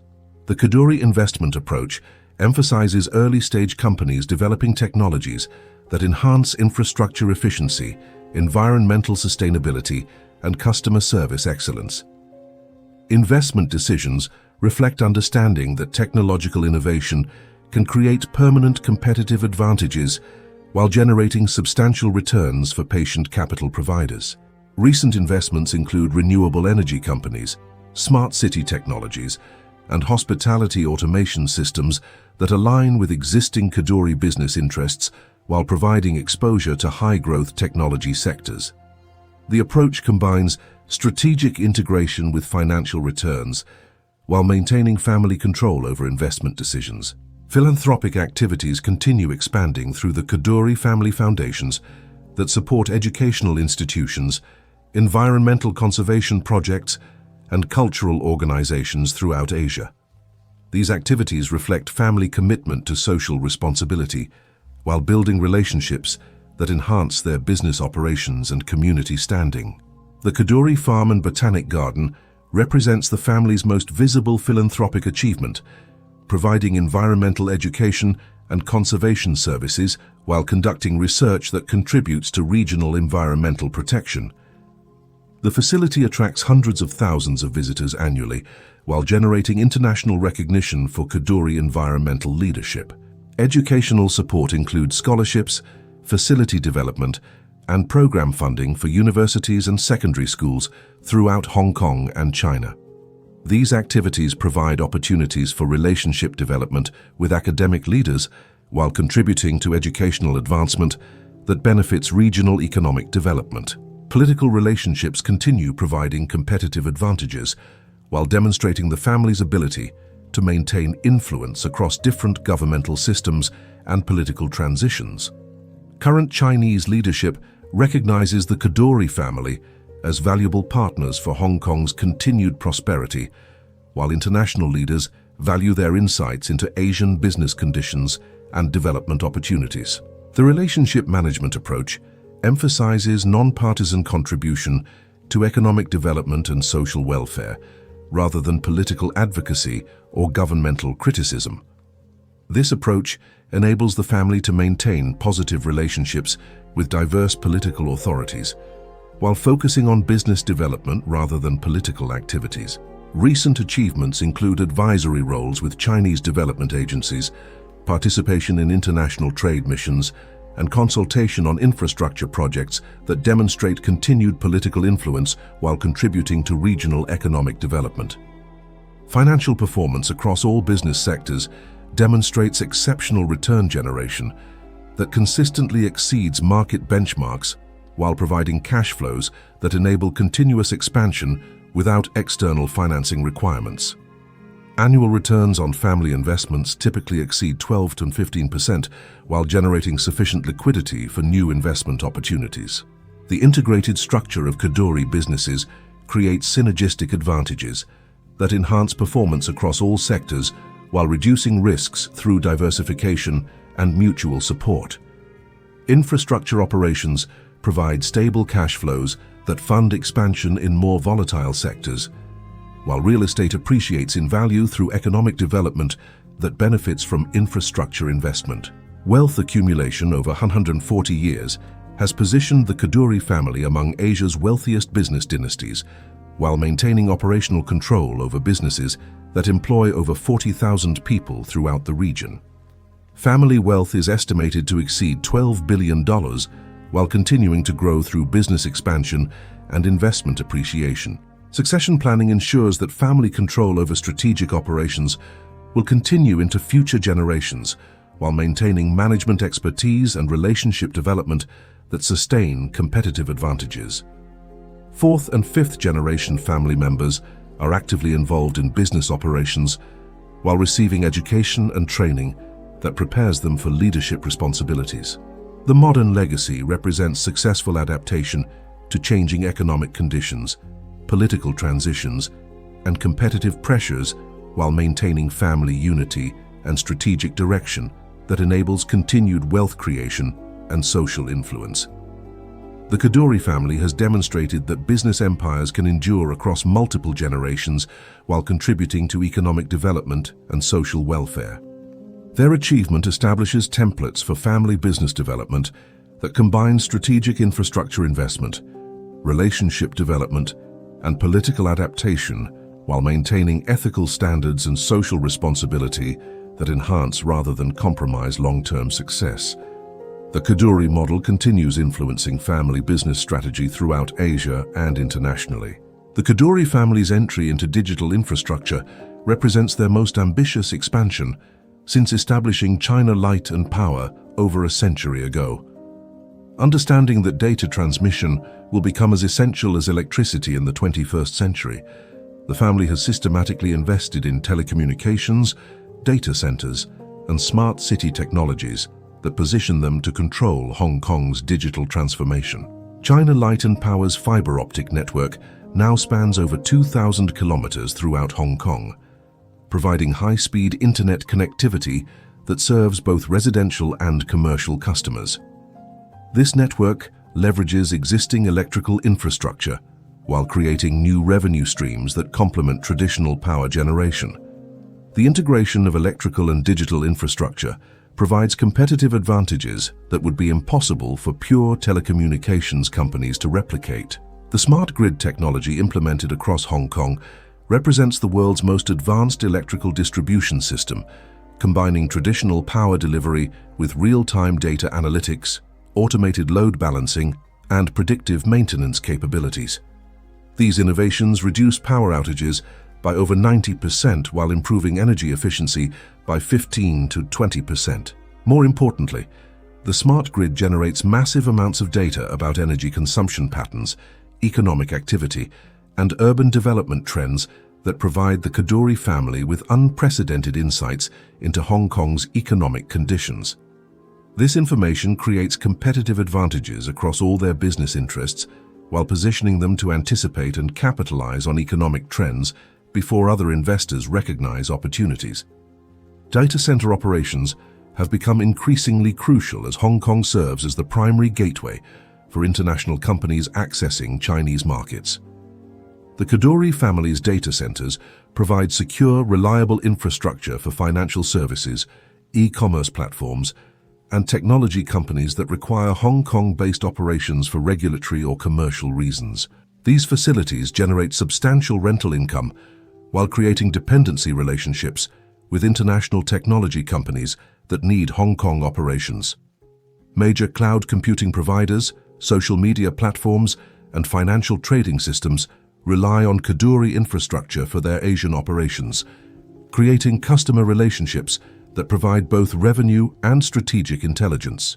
The strategic value extends beyond immediate profits to influence over Hong Kong's role in the global digital economy.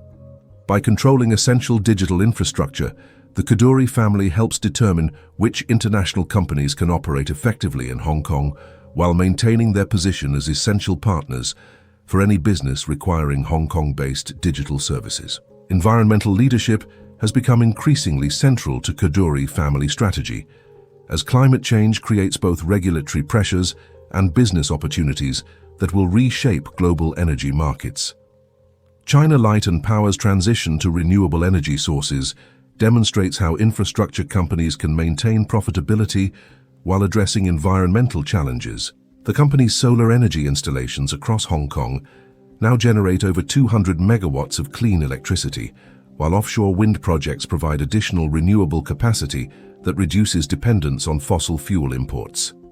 These investments required substantial capital expenditures, but create long-term cost advantages while enhancing the company's environmental reputation. More strategically, renewable energy investments position China Light and Power to benefit from carbon trading systems and environmental regulations that will make clean energy more valuable over time.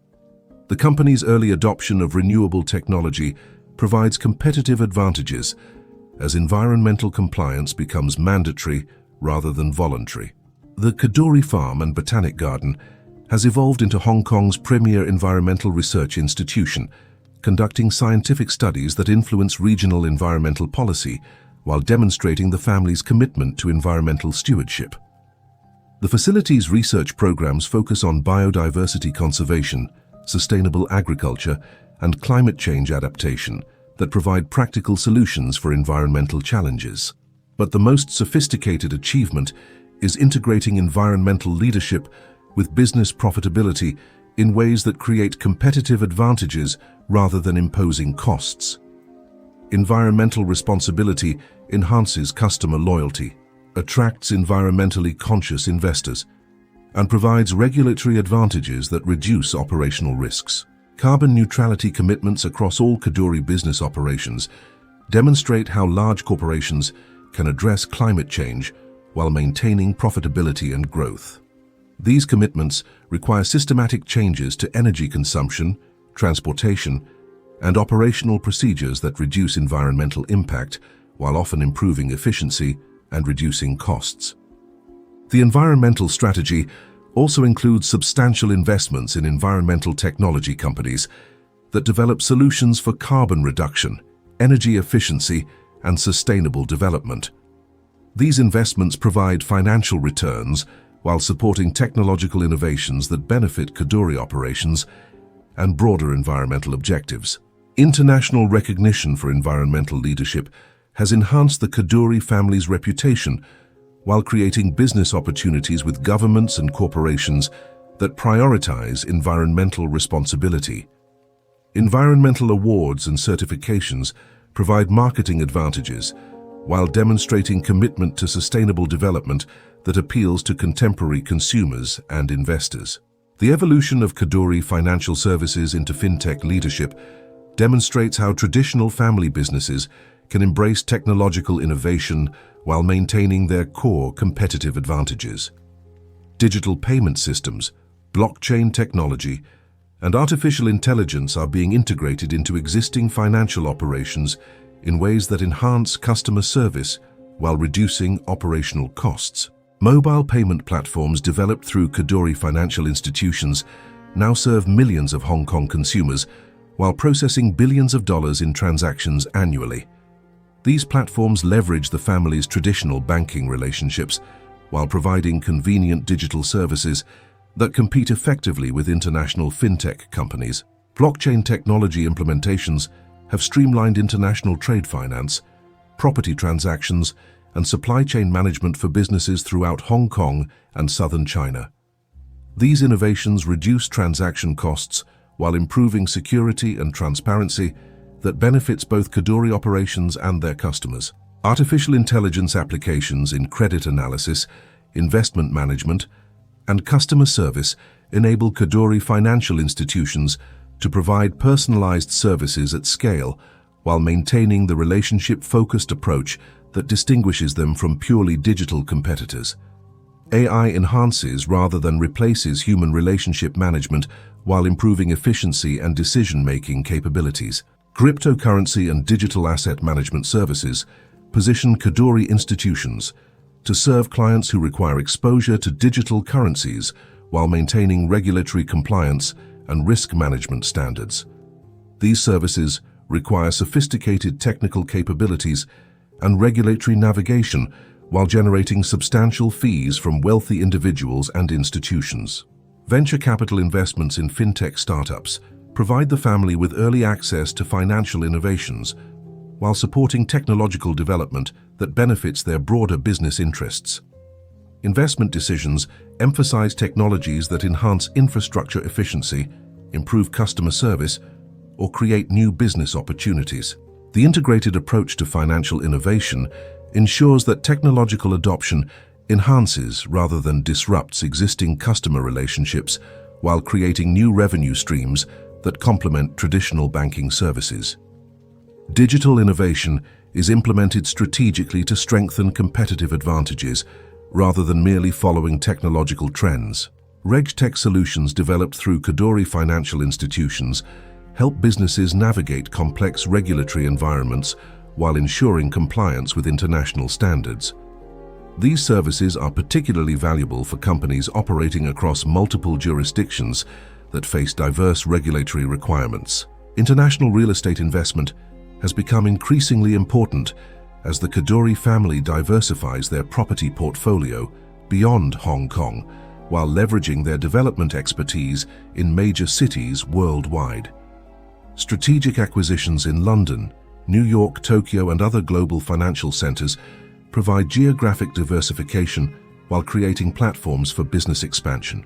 London property investments include premium office developments in the city and Canary Wharf that serve international financial institutions while providing stable rental income denominated in strong currencies. These properties benefit from London's role as a global financial center while providing the family with direct exposure to European markets. New York real estate holdings focus on Manhattan commercial properties that serve the financial services and technology sectors while appreciating through urban development and economic growth. The properties provide rental income while creating opportunities for relationship development with American business leaders and financial institutions. Tokyo investments emphasize mixed-use developments that combine residential, commercial, and hospitality components in integrated complexes that serve Japan's evolving urban requirements. These projects require navigation of complex Japanese regulatory environments while providing exposure to one of Asia's most sophisticated property markets. European expansion includes developments in Paris, Geneva, and other major cities that serve the international business community, while providing portfolio diversification across multiple currencies and economic systems. Each property is positioned to benefit from local economic growth while serving international tenants who require premium facilities. The development strategy emphasizes properties that benefit from infrastructure improvements, urban planning decisions, and economic development that increase values over time rather than focusing on immediate rental yields. Long-term capital appreciation is prioritized over short-term cash flow generation. Property management services have been expanded to provide comprehensive building management, tenant services, and facility maintenance that enhance property values while generating additional revenue streams. These services create competitive advantages while building relationships with tenants that influence future leasing decisions. Sustainable development practices are implemented across all new projects, while existing properties are upgraded to meet contemporary environmental standards. Green building certifications enhance property values while reducing operational costs and attracting environmentally conscious tenants. Real estate investment trusts, REITs, and property funds enable the family to access international property markets while providing liquidity and professional management that complement direct property ownership. These investments provide geographic and sector diversification while maintaining focus on premium properties in major cities. Healthcare investment represents the Kadoorie family's newest business sector, reflecting recognition that medical technology and biotechnology will create unprecedented business opportunities while addressing global health challenges that affect billions of people. Medical facility development includes hospitals and specialized treatment centers that serve Hong Kong's aging population while attracting medical tourism from mainland China and throughout Asia. These facilities provide healthcare services while generating substantial returns through premium medical care that isn't available in other regional locations. Biotechnology investments focus on companies developing treatments for diseases that predominantly affect Asian populations while creating intellectual property that can be commercialized globally. These investments provide exposure to high-growth sectors while supporting medical research that benefits regional health outcomes. Pharmaceutical research partnerships with universities and research institutions enable the family to support drug development while gaining early access to medical innovations that create investment opportunities. These partnerships provide both philanthropic impact and commercial returns through successful drug development. Medical technology investments emphasize devices and systems that improve healthcare delivery, while reducing costs through automation, artificial intelligence, and telemedicine capabilities. These technologies address healthcare challenges while creating business opportunities in rapidly growing markets. Aging care facilities represent a significant growth opportunity as Hong Kong's population ages, while family structures change in ways that increase demand for professional elderly care services.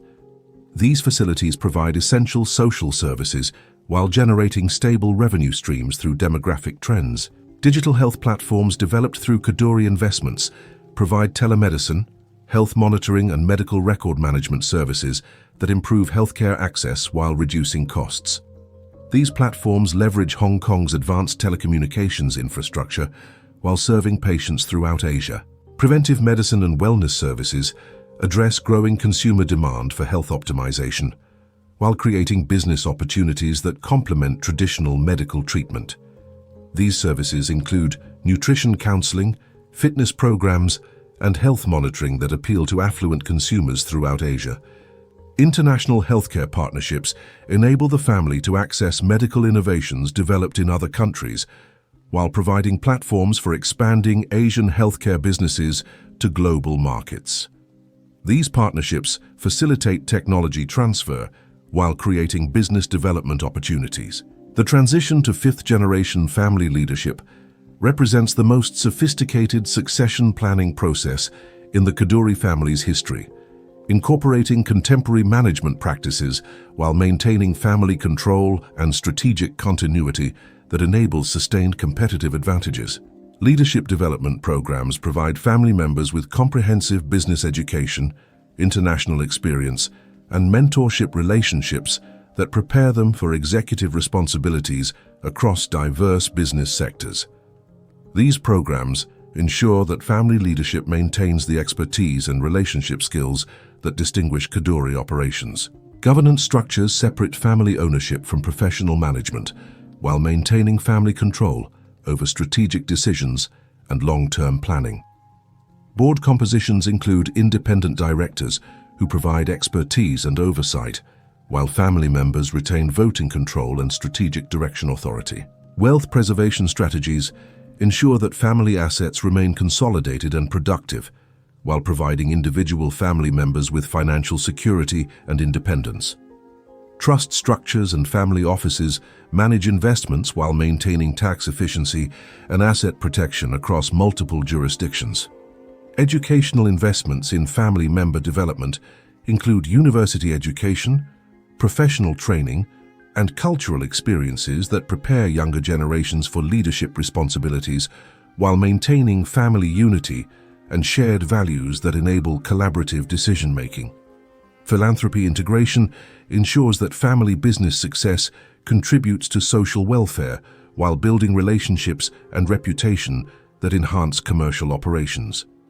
Charitable activities provide meaningful engagement for family members while creating positive community impact. Cultural preservation maintains family traditions and values while adapting to contemporary business environments and social expectations. Language instruction, cultural education, and historical awareness ensure that family identity remains strong across generational change. Conflict resolution mechanisms address potential disagreements about business strategy, asset allocation, and family governance, while maintaining family unity and preventing disputes that might compromise business operations.